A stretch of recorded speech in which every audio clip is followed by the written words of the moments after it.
Good morning, everybody. Thank you for being here this morning. My name is Bill Evans. I am the Executive Director of the Alberta Media Production Industries Association. And it is my pleasure to announce the finalists for the Alberta Film and Television Awards, celebrating excellence and outstanding achievement in Alberta film, television, and new media. This year saw a total of 683 entries, including 268 class entries and 415 craft entries, which is nearly a 10% increase from last year, a positive sign of growth in our industry. This year, the judges had a difficult but enjoyable challenge determining the finalists. 164 Alberta productions, from commercials, new media, both long and short-form fiction and nonfiction, are again vying for 23 class awards. In addition, Alberta's talented screenwriters, costume and production designers, cinematographers, editors, directors, makeup artists, special effects artists, sound technicians, and composers are all competing in 33 craft categories. This year, new class categories have been added, including Best Newscast and Best Commercial, both over and under $50,000. As well, new craft categories have been added in overall sound and musical score. Each winner will receive the prestigious Rosie Award. The 6th season of the dramatic series Heartland from 724 Films has the most nominations for an individual production with 13, while Nomadic Pictures' dramatic series Hell on Wheels and Lonely Boy Productions' feature film Rufus both followed up with 8 nominations each.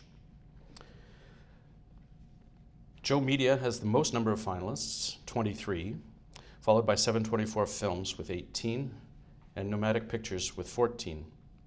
Tied for 4th place with 13 finalists each are the CBC and Lonely Boy Productions.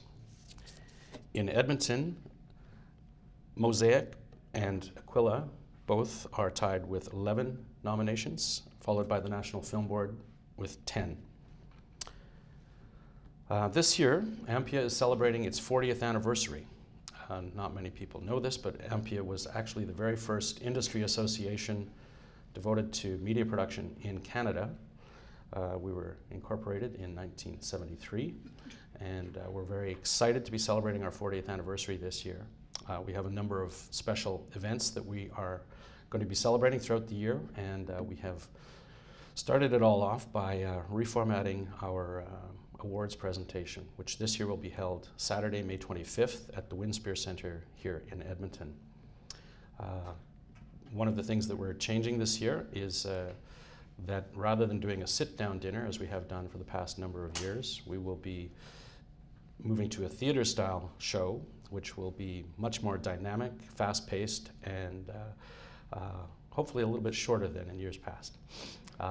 We're also going to be adding networking events before and afterwards, and there will be a post-awards reception here at our host hotel, the Westin in Edmonton. These changes were made at the request of our membership.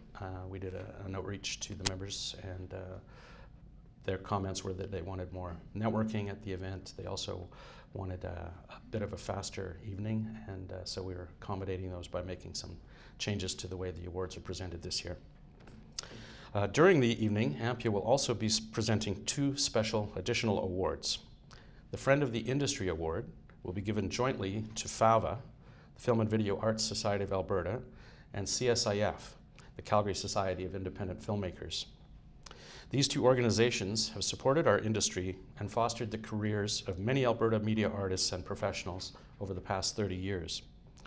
We are very pleased to be able to honor the contributions to our industry as part of our 40th anniversary celebrations. In addition, this year's Special Achievement Award recipient is Dave Thomas, who many of you might remember as Doug McKenzie, founding member of the seminal series SCTV, which was filmed here in Edmonton in 1980 to 1982. In your press kits, you'll see an accompanying one sheet that lists all of Mr. Thomas's many accomplishments in addition to his work at SCTV. We're very pleased to have him at the event, and I must say he's one of my heroes personally, so I'm very excited. And when I got a phone call from him the other day, it was very exciting, I have to say, to hear that voice on the Bill Needle on the other end of the line.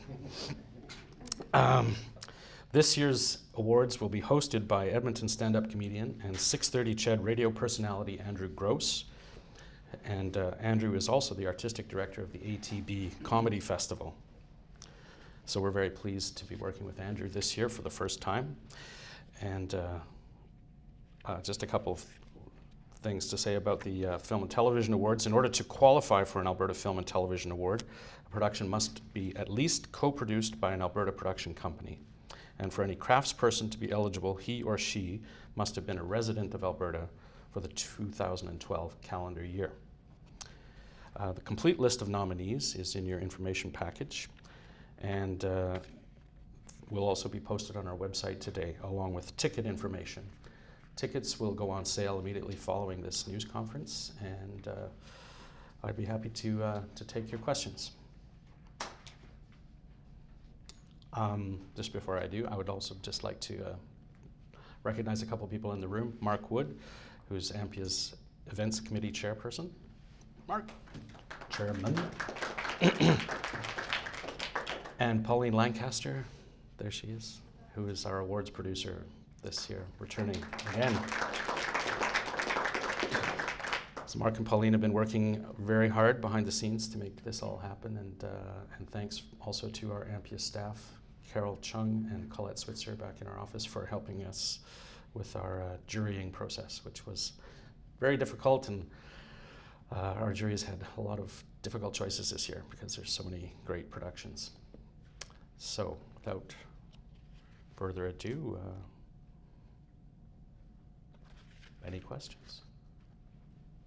So, sorry, submissions were up from last year? Yes. And do you happen to know roughly how many? Well, I know that in the class category we had an increase of approximately 5% from last year, and the craft categories were actually up closer to 10% at around 9%.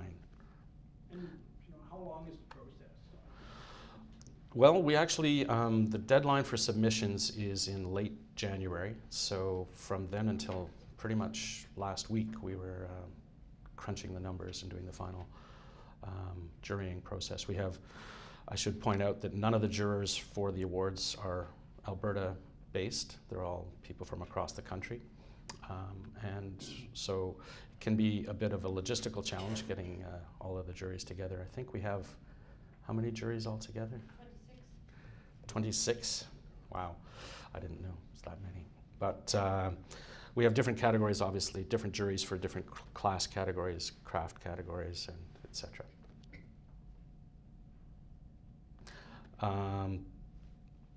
And then the final determinations are, if we need to, we can go to, if there's a deadlock with the jury, we also then have a second jury which can come in and lots of pleasant surprises this year in terms of submissions and things like that. Like, are you seeing like the quality of the submissions, like the bar gets raised more and more every year? Well, yes, actually. In fact, this year, as I said, we noticed a lot more craft entries. I'm not sure why. Just it's interesting in terms of the overall production level has risen steadily the last 3 years since we kind of took a bit of a downturn in the industry in 2008, 2009. But it's a strong indication. I think we've been rising about 10% each year, so it's a good sign.